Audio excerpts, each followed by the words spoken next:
공상을 1cm라도 옮긴다면 우리는 용납하지 않을 것이다.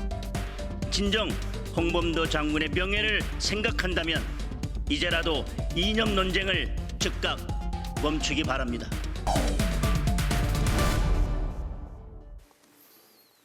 국회가 정기국회에 돌입한 가운데 상임위와 내일부터 시작될 대정부 질문에서 여야 충돌이 예고되고 있습니다.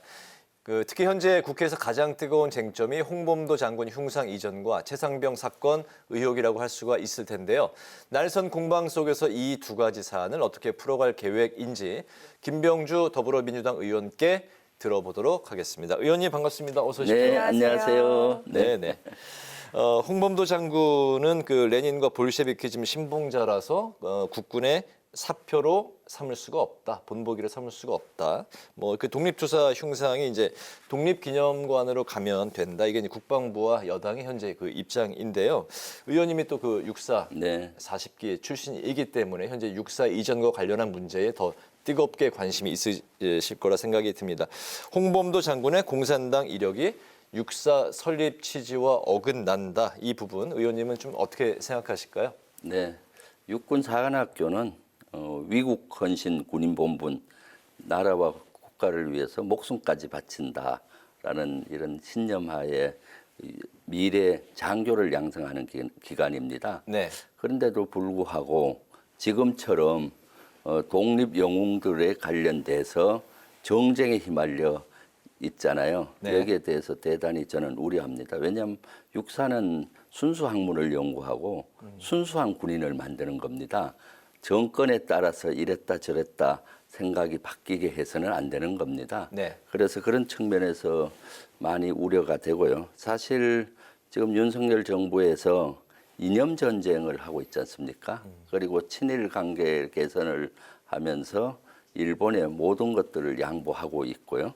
그런 가운데서 독립 영웅들까지 지우기를 하고 있는데 말이 오락가락해. 처음에는 흉상 5인의 독립 영웅을 다 철수하겠다라고 하다가 여론이 막 들끓으니까 홍범도 장군만 딱 찍어서 나머지 분들은 내부는 육사 안에 박물관이나 이런 데로 이전을 하고 네. 홍범도 장군만 독립기념관으로 옮기겠다는 거예요. 이분들은 같은 전우였습니다.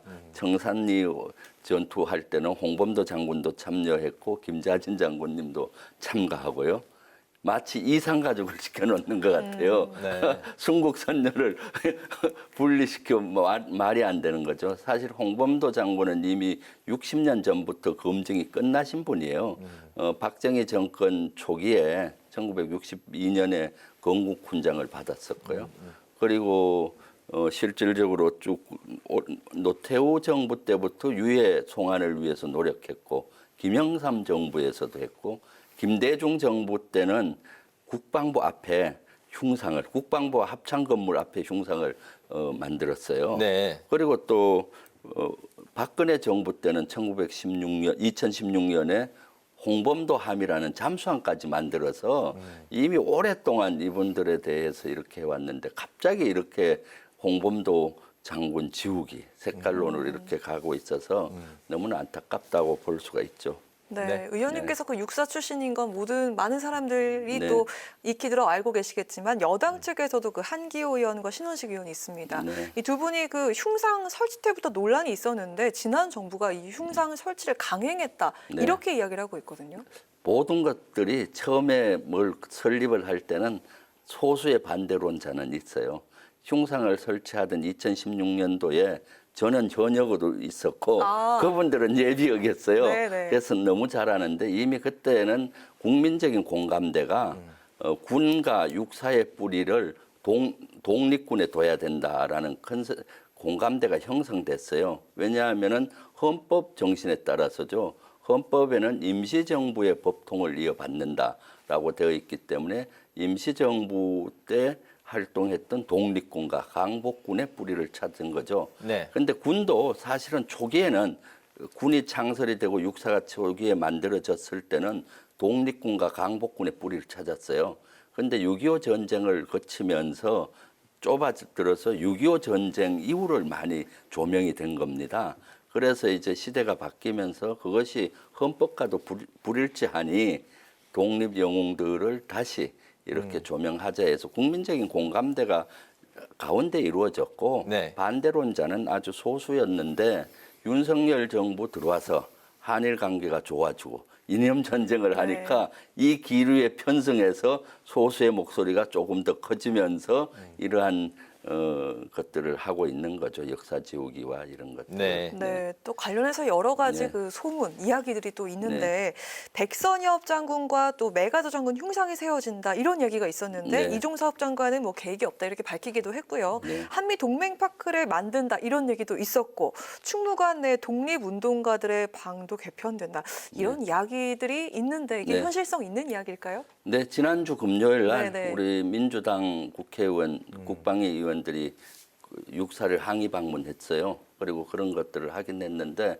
동맹파크는 현재 만들고 있었습니다. 아. 그래서 동맹파크는 어디에 만드는가 하면은 거기에 외국인으로 유일하게 동상이 있습니다. 육사에 벤프리트 장군상인데 이분은 6.25 전쟁 때 미 8군 사령관을 하시면서 육군 사관학교를 건립했어요. 전쟁 중에도 미래 장군 양성해야 된다 해서 진해에서 건립했기 때문에 그분은 동상이 있었는데 거기에다가 옆에 이제 그동안 미국의 육군 사관학교를 나와서 한국 전쟁에서 전사하신 전사자 추모 비가 있었어요. 그걸 옮기고 벤프리트 장군의 아들분도 한국 전쟁에 참전했는데 전사를 했습니다. 네. 그런데 아들분의 그 동상은 오산에 있다고 그래요. 오산 기지에 그분 거를 옮기는 그런 계획을 가지고 있고 아마 최초에는 백선엽 장군, 메가더 장군 동상을 세우려고 한 것 같은데 여론이 안 좋아지니까 학교장한테 물었더니 메가더와 백선엽 장군 동상은 계획이 없다 하더라고요. 아. 저는 그 정도라면은 뭐 그렇게 큰 문제는 없다. 봐요. 메가더 장군이나 백선엽 장군 동상을 세우면 또 여러 가지 그 국론 분열이 되고 또 이런 정치에 휘말리잖아요. 네. 그런데 현재 있는 동상을 옮겨서 그렇게 모아놓는 소규모 한미 동맹 파크는 큰 뭐 무리가 없다라는 생각을 했었고요. 그 다음에 이제 조금 전에 말씀하신 흉상만 옮기는 것이 아니라 교수부 건물이 있습니다. 육군 사관생들이 교육받는 교실이 있고 그 안엔 세미나실도 있고 휴게실도 있잖아요. 네. 그럼 그런 세미나실이나 휴게실 벽면을 공간을 이용해서 홍범도 장군관 또는 뭐 이혜영 선생관 뭐 이렇게 해서 그분들의 일대기 그분들의 전쟁에서 쌓아온 전쟁 요도 벽에 온통 사면을 그런 걸로 장식을 그런 걸로 해놔요. 그럼 생도들이 세미나실에서 그분들 공부를 할 수가 있잖아요. 이것을 다시 없애고 재편한다는 거예요. 그러니까 이것은 흉상만 옮기는 것이 아니라 육군사관학교 교육용으로 교실이나 세미나실에 해놓는 이런 것들도 없앤다고 하니 이것은 바로 역사 지우기의 일환이 아닌가 독립전쟁에. 그래서 이것은 저는 절대 반대고요. 그래서 민주당 의원들도 가서 현재 윤석열 정부가 백지화를 잘하는 정부잖아요. 그래서 백지화라 그동안 보십시오. 초등학교 5살 학년 나이 조정한다고 딱 졸속으로 발표했는데 여론이 안 좋아지니까 백지화했죠. 양평 고속도로 뭐 했는데 보니까 거기 윤석열 처가의 땅들이 있어서 의혹이 있으니까 백지화했잖아요. 이번 것도 지금 국민 여론이 안 좋고 하니까 빨리야. 백지화해라. 윤석열 정부의 주특기 백지화를 주장을 했고 교실 안에 있는 그런 것도 손대지 말고 좀 더 보완해서 더 멋있게 만들기를 저는 원합니다. 알겠습니다. 그 육사 출신이신데 또 육사에 항의 방문하셨을 때 또 심경이 여러 가지 또 이렇게 많이 있으셨을 거라고 생각이 드는데 가서 홀대를 많이 받았습니다.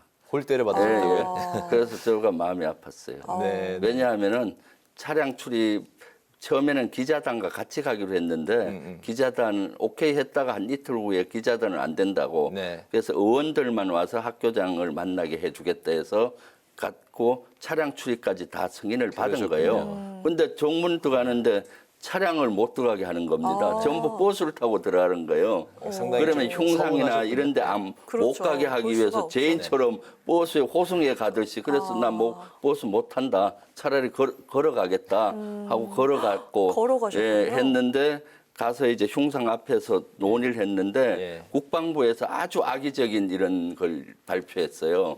마치 우리가 허락도 안 받았는데 뭐 정문에서 어떻게 했다. 또 고성을 질러서 네. 뭐 생도들의 수업을 방해했다. 아. 사실과 전혀 다른 이런 것들을 해서 아주 지금 아마 윤석열 대통령이 강요들 보고 싸우라고 하니까 지금 국방부가 우리 국회의원 가 싸우는 꼴이 되고 있어요. 전쟁 선포처럼. 그럼 국민과 싸우는 형태가 되는 겁니다. 그래서 이것은 제가 정식으로 국방부에 항의할 예정입니다. 그러시군요. 네. 의원님께서 이제 홍범도 장군 흉상에는 대통령실이 있다. 최근에 이제 그렇게 이제 발언을 하신 게 맞죠? 대통령이 있다는 가 대통령실이 아니라 있다. 대통령실과 계도를 같이 하는 거죠. 예. 네, 예. 예. 그 윤 대통령이 이제 국무회의 이제 비공개 시간에 이제 그 발언을 한 게 네. 정무적 판단보다는 이제 이념이 중요하고 잘못된 것을 놔두는 게 옳은가 그렇기 때문에 누군가 해야 할 일이면 하겠다 뭐 이렇게 이 발언을 했는데 요 발언에 대해서는 좀 어떤 말씀을 하실까요? 지금 윤석열 대통령은 이념 전쟁을 선포한 것 같아요. 실제 한 50년 전 사고에 머물러 있는 것 같습니다. 네. 지금 민생이 얼마나 어렵습니까? 그리고 경제 위기설도 오고요. 해야 될 것이 너무 많은데 지금 이념 전쟁을 하면서 마치 공산주의 색출 작업처럼 이렇게 하고 있지 않습니까? 그러니까 이런 분위기에 편성해서 육군사관학교나 군도 이러한 역사 지우기를 하는 것이죠. 부안해동하면서. 그래서 그런 것들이 아주 안 좋다고 봐요. 그래서 이런 모든 것은 대통령의 눈치를 보면서 대통령의 뜻에 따라서 이렇게 안 좋은 형태로 움직이고 있어서 지금 민주주의도 후퇴하는 거고 군도 이러한 본받아야 될 사람들이 또 네. 이렇게 역사 지우기가 되고 있죠. 생각해 보십시오. 육사 생도들이 홍범도 장군님 존경했는데 정권이 바뀌니까 또 존경의 대상이 아니에요. 그럼 또 정권 바뀌면 또 원위치 시킬 거 아니에요? 그래서는 안 된다는 거죠. 네. 네.